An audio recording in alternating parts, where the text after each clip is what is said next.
we are in... Especially that there's also another 21 Egyptian fishermen that were abducted, and their destiny is still yet to be known. Yes, indeed. They have been kidnapped. Yes, you have 1.5 million Egyptians, and a very clear point that we just want to, from all our Egyptians living in Libya, to return back to their country, to saving. As you remember, in 2011, after the revolution in Libya in 17th of February, maybe 300,000 Egyptians had been returned back to Egypt, which caused a lot of trouble at that time. We just want to, the security of our Egyptians in Libya is one of the main objectives. Indeed. Yes. It comes first. Yes, yes. So at this time... and I believe that also the Egyptian government must, on its part, must provide those Egyptian expats with a way or another in order to be evacuated, because I believe that there is a difficulty coming back, according to some of the... Yes, but others, Karim, are still not willing to leave Indeed, Libya, yes. which is a very alarming thing, because it actually represents a real threat for their lives, since the situation in Libya is very critical now. As you remember, from 3 years, they have been evacuated through Tunisia, and we said some boats to Benghazi, and so a lot of way of that. One critical issue, very critical for me, that this war could last for a long time. So we should be ready for that one. Instead, today, just this war has been declared, or yesterday. And this accident, I believe that it has not been happened yesterday. It has been happened from 1 week, and just to make the montage of the video. So all of the negotiations that has been occurred last week between our prime minister or our government with those group of Daesh, it was just bluffing, yes. So you could not be, and even so, one of TV producer or film producer has mentioned that this has been, it could not be happened from the first time. They should make a training for this video. Like what happened with the Jordanian pilot Muaz Kasasba, when they were negotiating with the Jordanian government while he was already burned to death, and we have seen the Hollywood-style production of the burning of the late Muaz Kasasba. May he rest in peace. Yes. So at this case, just we have another front in our west front to fight with Libya, or with the groups of terrorists in Libya, in addition to our eastern existing one.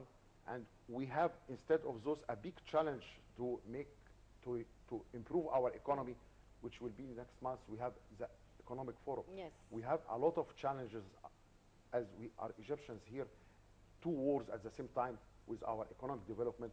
So we should be unified and working together for those clear targets. Yes, Doctor, many Egyptians were saddened and indeed disappointed when they saw the video being aired online. Also, the families of the victims, who are mainly from, I believe, from southern Minya, they broke out into tears and they fainted when they heard the news. Now, the Egyptian military are saying, we affirm that avenging Egyptian blood and retaliating against criminals and killers is a duty we must carry out. What do you think is the reactions now of Egyptians seeing those videos, and of the Egyptian army retaliating and avenging for the and holding the perpetrators responsible? What do you think are the reactions? We should, as Egyptians, we believe we are a very strong country. We are the first civilization in the world. So this is a clear one, and you could just connect all those what happened in the last 4 years. They want Egypt to be involved in a direct war. Yes.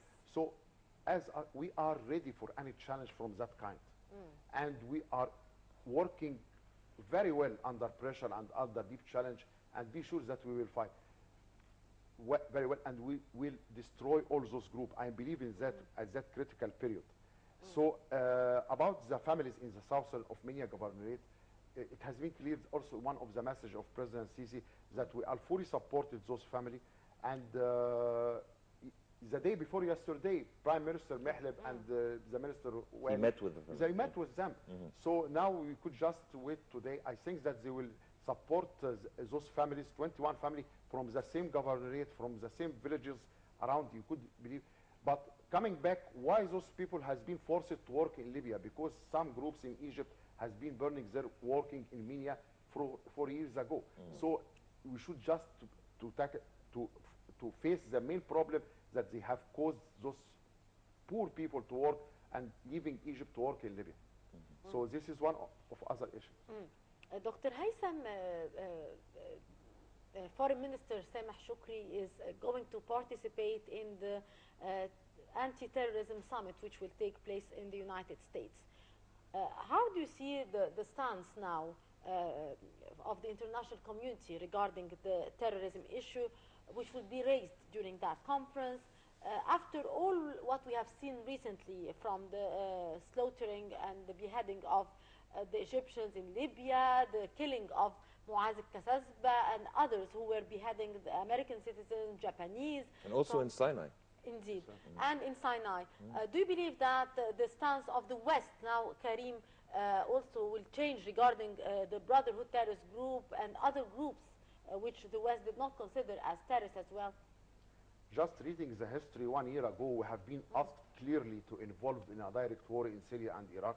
And we clearly also mentioned that we don't want to be involved in any war outside our land. Now we have been forced for that. So you could just connect this point.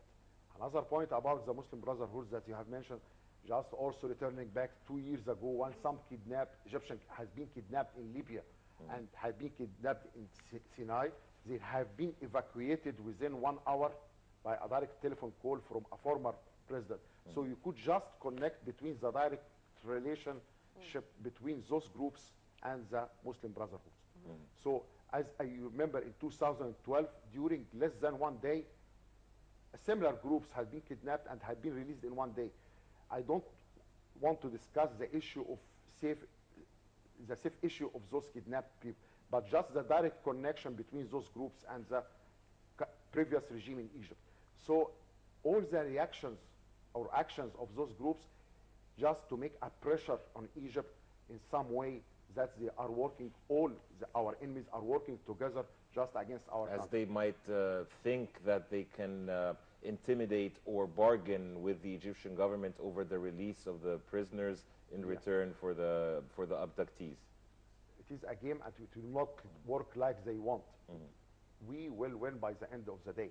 So this is a clear message of the current. We are a state, we have a government, we have authorities, and we have all organization in Egypt. And even so, during our critical period, our intelligence system and our security system are working and doing an outstanding job to save our country.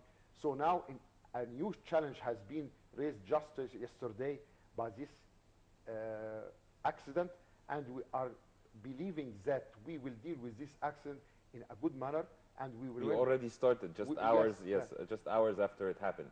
Just see also what will happen today and this week and next week. But we have also a very big challenges in Egypt, the economic development and new Suez Canal project, and we should just think in parallel direction and divide our mind to just work in 5 or 6 parallel lines.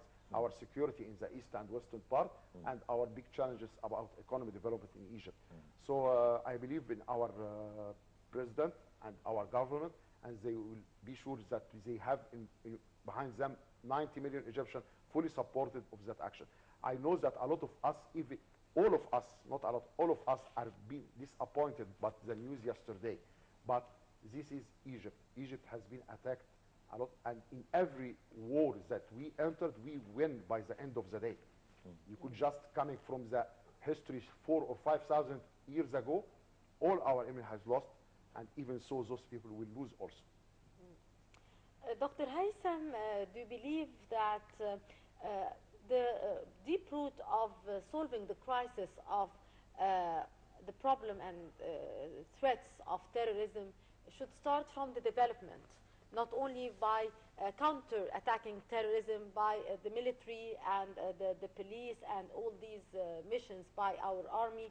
Do you believe that we should also start our development in order to avoid any extremist thoughts and beliefs from spreading in Egypt? And I mean here the development of Sinai.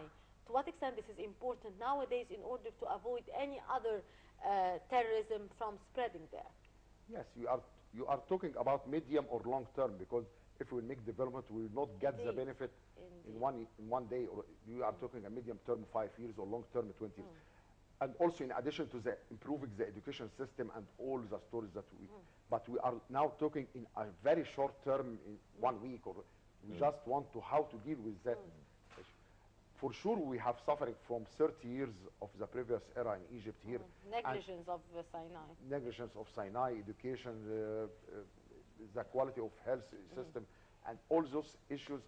This could be the direct impact of all those years. But just we are talking, I believe also the improvement or improvement the Sinai the project in Sinai, in addition to that, to the improving our economy, will be a very good solution or alternative for a medium term, but not now. We are not. Indeed, it's a long term, but it has to start now. Yes.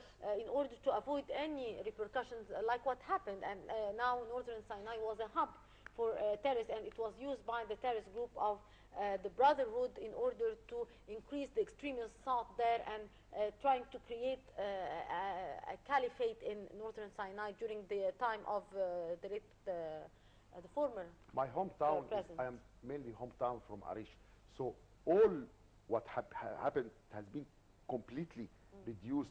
Even so, the attack against the troop 101 in Arish last month, you could, our army are doing a very good job in Sinai. They are controlling maybe 90% of those troops. And it has Yes, been, because every day we're hearing that the militants have been killed or arrested. Yeah. so now, yes, about the improving development